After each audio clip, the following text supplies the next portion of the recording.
So, I know this isn't the kind of video that you guys would want to subscribe to see.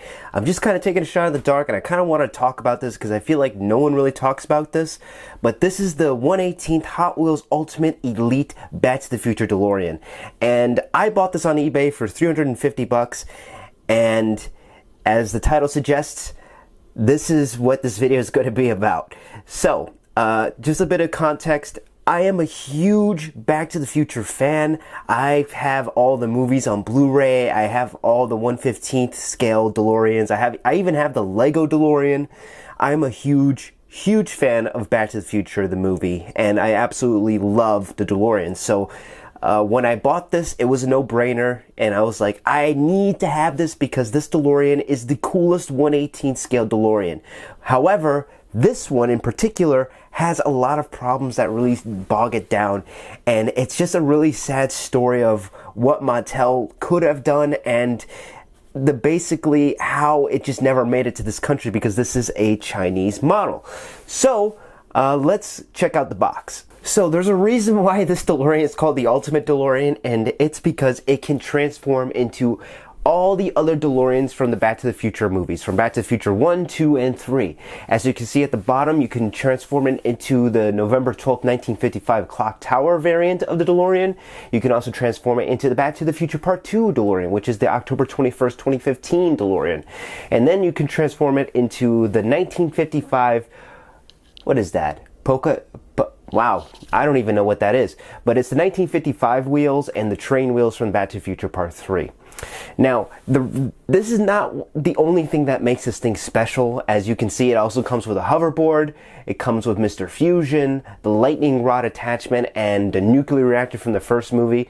So if we're just going to turn this box right over here, it also lights up. It has a lighting time circuit display with a lighting dash, lighting plutonium gauge. It has the Christmas tree in the back. And again, this thing is all made of die-cast metal with a changing license plate. So you can change it from the out-of-time license plate to the 2015 barcode. This is honestly the coolest box ever. I mean, I absolutely love this box. If you guys want to pause it and read it, you can go ahead. But this is pretty much just the box art, and it looks absolutely amazing, especially for this one that I've got here. So let's take a look at the accessories.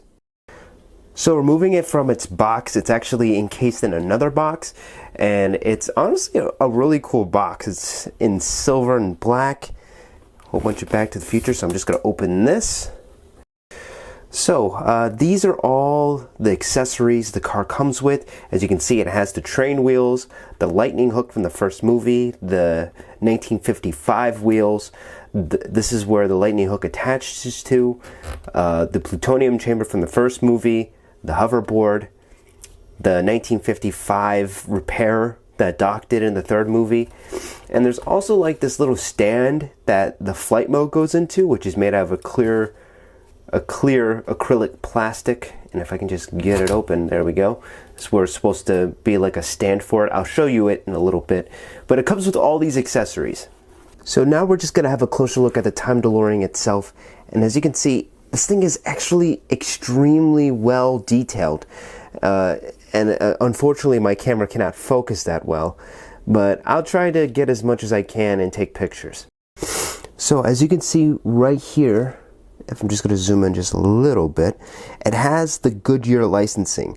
I would honestly say this is the only model that I've seen that has the Goodyear licensing on the tires. Most models don't have that, unfortunately, and it is a bummer, but it was really cool that Hot Wheels did it because I think Hot Wheels and Goodyear are pretty close. They do a lot of releases with their tire brand, so it makes sense that they would do it for theirs. So Goodyear licensing, and this also has the DMC licensing. If I can just show you right here, it also has DMC, which is right there.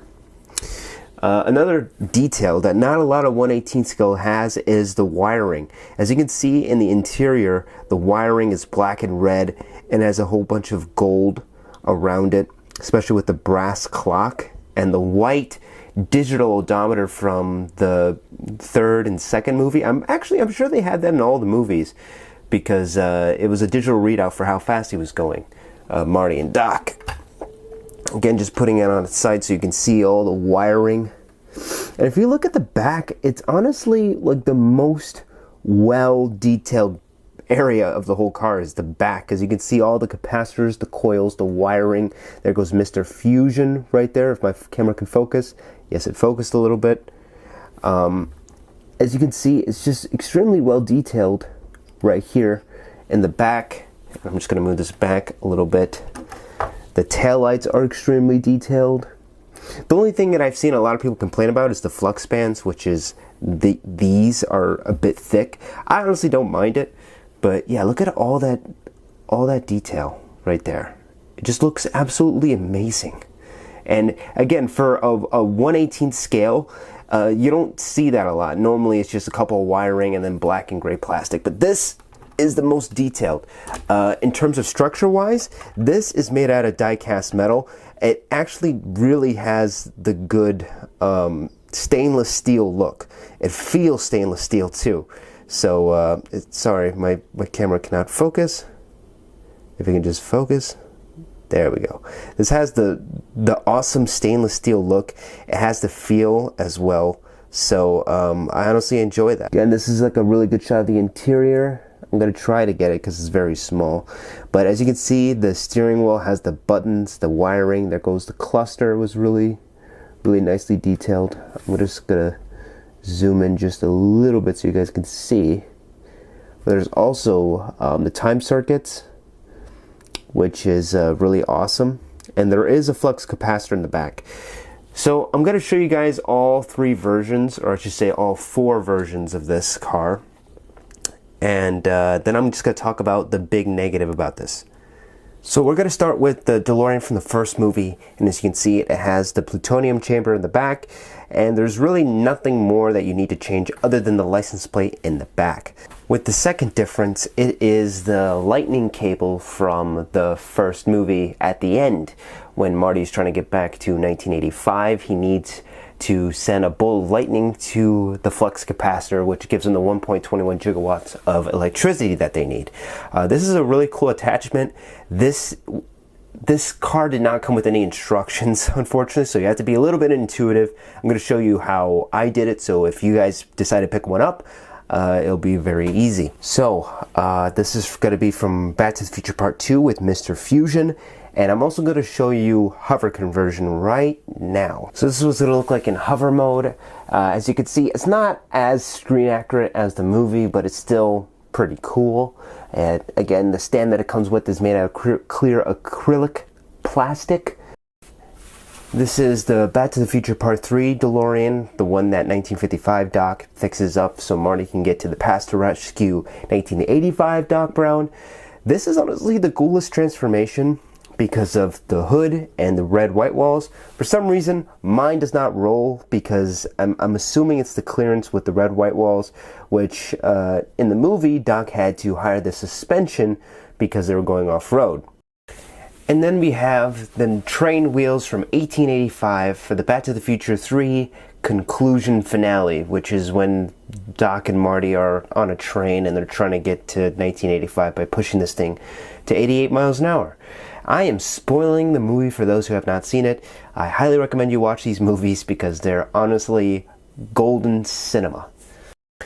So, from all the modes that I showed you, that's not where the disappointment lies. Yes, it does suck that I can't roll the 1955 version, and the trained version was kind of a pain to get on because for some reason they didn't have the same fittings as all the other wheels.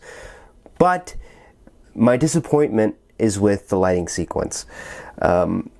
This is a common issue that this toy has, is that for some reason some of the sound effects won't go on when they're supposed to, and there's just some sequences that are skipped. And the reason I know this is because I used to have one of these, but it was without the accessories and everything, and it worked perfectly fine. So I'm just gonna switch this to on, which is with the sound effect. So now that this is on, I'm just going to turn this light off so you can see the lights. So I don't know if you can see that, but inside it has the dome light. So you can turn you can open this, and you're gonna hear the door hiss with a little light underneath. I don't know if that's supposed to light up, but it does. So I'm just gonna turn the time circuits on.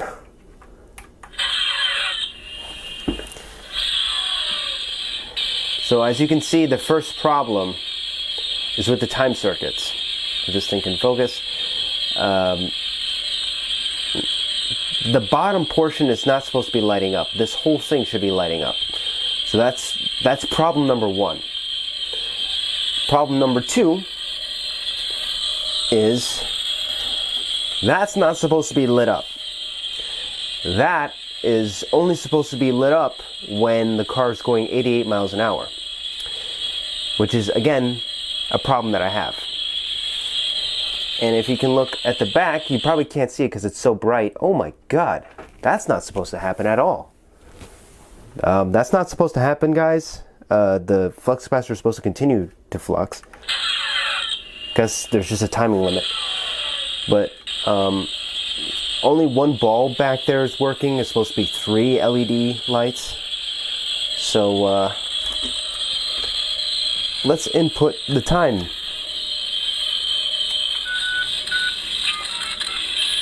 Again, it's supposed to be yellow, green, and red. And right now only the yellow one's lit up for some reason. So I'm just going to close the door.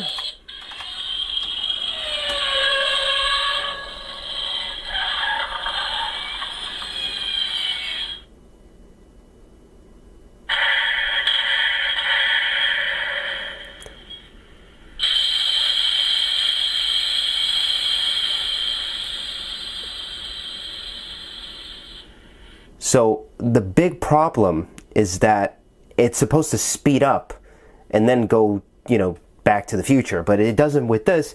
You just hear the car screeching, and then it just does the whole sequence. So it's not supposed to do that. So just turning this around. So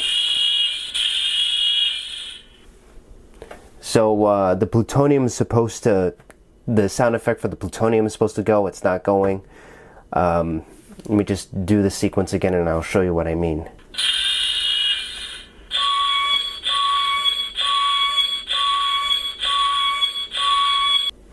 So these lights were supposed to light up and, well, blink, and they didn't. So look.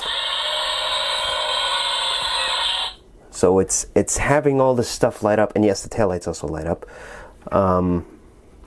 So when you lift it, whoop. So everything sounds like it's supposed to, but it's in hover mode, right? So when I do that stuff, see, it's not supposed to sound like it's driving on the ground. It's supposed to be flying. When you hold the time circuits for 3 seconds, it does do something pretty cool.